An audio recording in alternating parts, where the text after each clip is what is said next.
Oh, que ça sent bon. Et le parfum des truffes nous annonce aussi les fêtes de fin d'année bientôt. Et c'est déjà l'effervescence à Strasbourg. Dans une semaine déjà, l'ouverture du marché de Noël là-bas. Il commence à s'installer et dans la ville, les commerçants décorent leurs vitrines avec beaucoup d'amour. Philippe Vogel, Laurence Claude Pierre.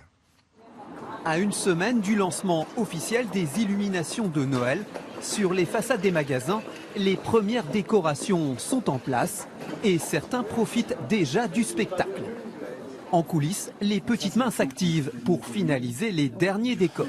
Ici, on invente chaque année une histoire originale. À partir de ces dessins, on fabrique des objets uniques.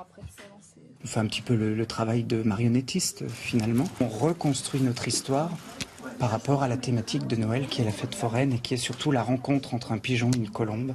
Cette année, c'est surtout une histoire d'amour. Et cette année, une soixantaine de sapins et des kilomètres de guirlandes ont été prévus. En Alsace, la tradition de Noël est importante, les décorations incontournables. Tu veux rajouter un oiseau dans le sapin?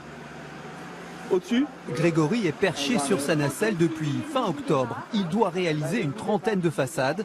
Certaines devantures sont richement décorées. Les prix vont de 400 à 8 000 € pour les plus belles.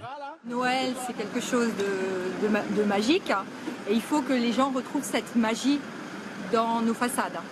Tous les touristes qu'on croise qui nous regardent pendant qu'on fait les montages, ils attendent ça impatiemment. Tous les ans, Strasbourg sort le grand jeu pour honorer son titre de capitale de Noël.